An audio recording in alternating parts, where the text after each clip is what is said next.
Okay, in this tutorial, I'll be going through with you MMSI symbol. I'll copy that and I'll paste that in stock, and I'll show you about its Merit Medical Systems Inc. And you can see that the market cap is 31.0 billion. It's a big size firm. There's no dividend yield, which means that if a company is paying dividend yield, that means they have extra money left, and that means that after paying their loans, liabilities, costs, they still have money left. That money they pay to shareholders as dividend.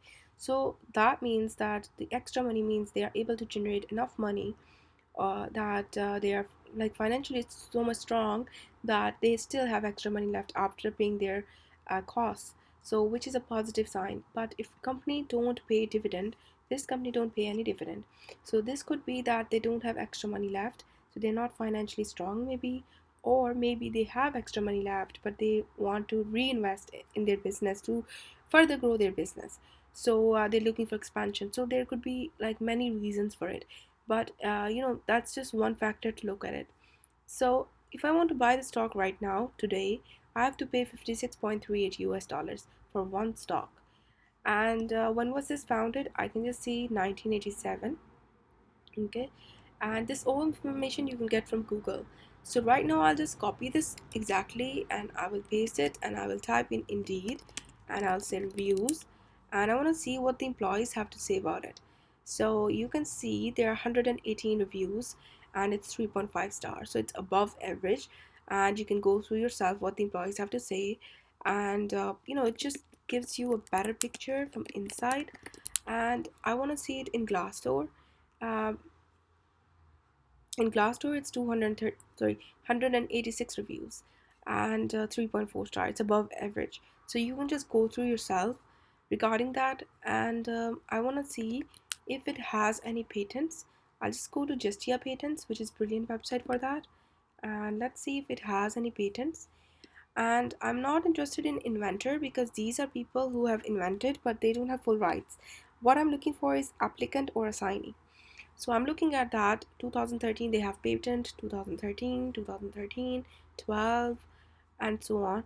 What I'm more interested in is that do they have recent patents? So they have in 2014, because it means that they are still innovating, because they're still innovating, they're still trying their best to be strong in competition. So patents make you strong competitor, and it acts as a moat, and it gives you competitive edge, and it keeps you strong in among all the competitors. So you know so the more patents you have, the better. And if they have recent patents, that's much better, because that means they're still innovating, they're still trying to outbeat its competition. So you need to look through it. It's a big list. I'm not going through all of it right now, but it will just make my video long. So you can just go through the pages and see how many patents they have and stuff like that. And right now I want to go to Yahoo Finance. I want to see information about the key executives. And please let me know if I'm going too fast. I'll slow down for you and I'll explain something that you didn't understand. I'll click there and I'll go to profile, and I'll see the sector healthcare industry. You can see in full-time employees, and I can see that there are 5 executives. All their salaries have been shown, which is brilliant, because the more information we have, the more transparency, and it builds trust. So they have shown all their salaries, which is brilliant, and you can just go through yourself stuff like that. And lastly, I want to go to macro trend.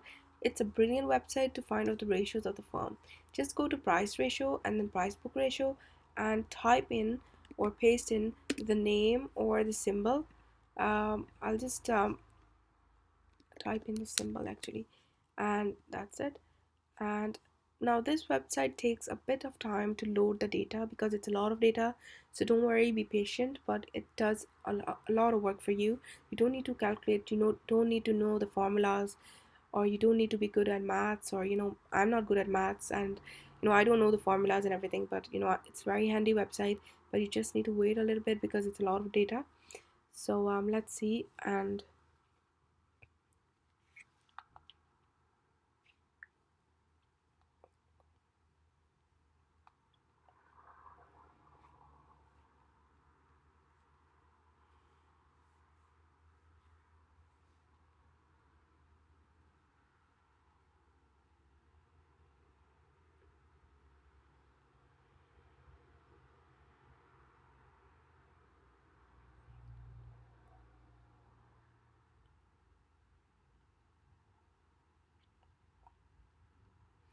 So I'll explain you briefly. Price to book ratio, if it's less than 1, that means the stock is very cheap, it's undervalued, it's at a discount.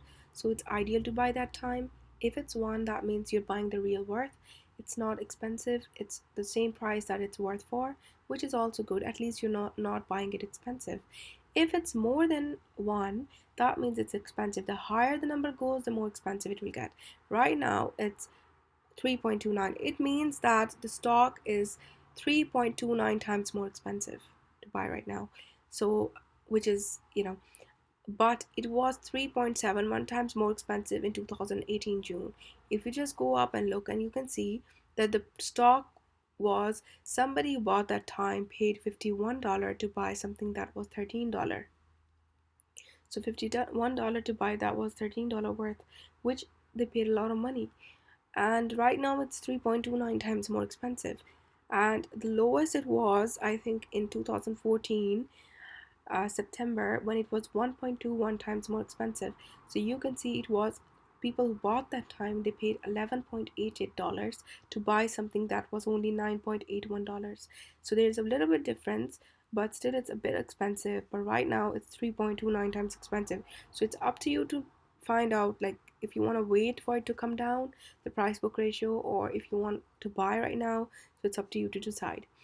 And go to other ratios and click current ratio, and let's look at the current ratio.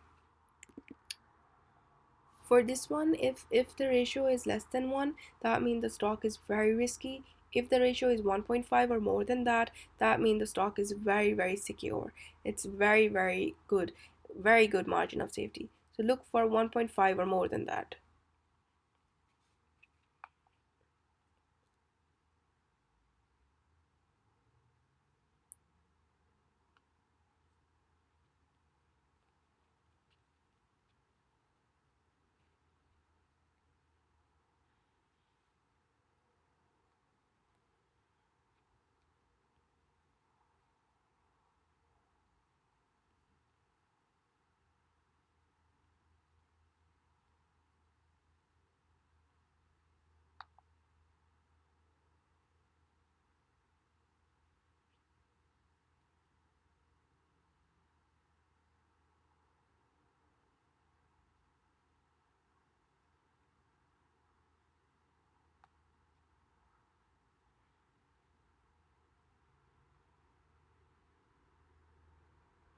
So we're looking at 1.5 or more than that. Right now it's 2.36. It's a lot more than 1.5.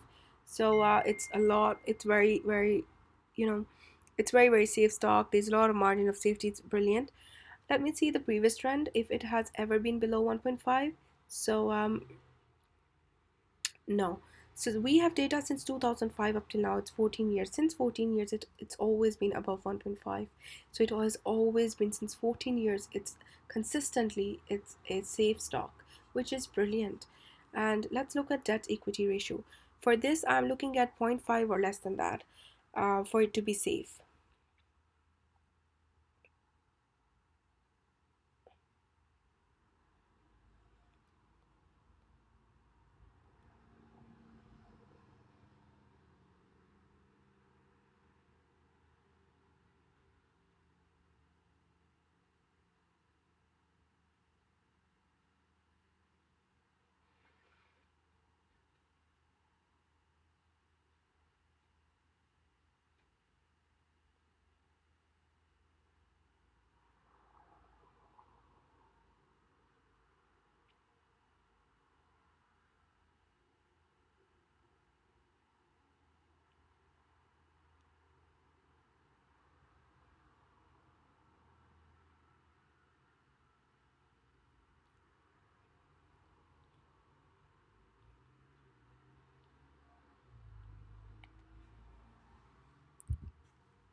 We are looking at zero point 0.5 or less than that.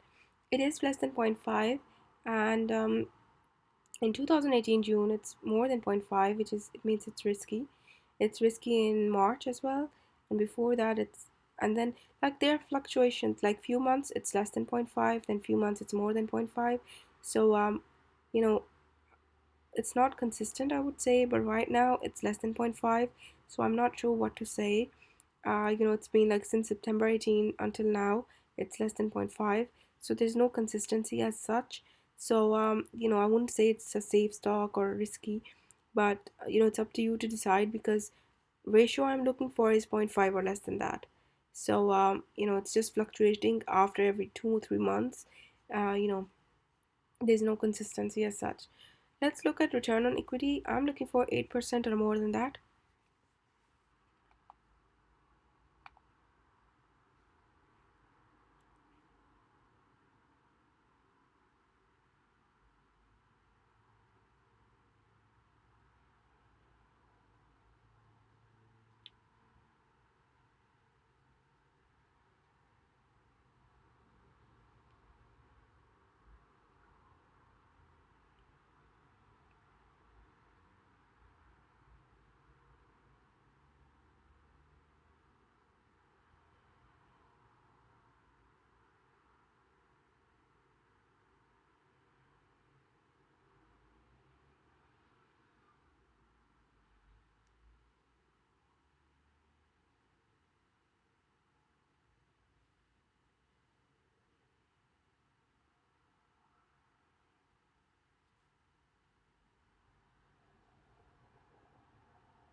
Okay, so I'm looking for 8% or more than that. It's not 8%, it's a lot less than that.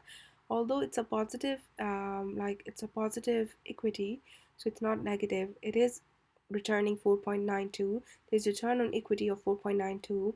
It's a positive one, but ideally I'm looking at 8% or more than that.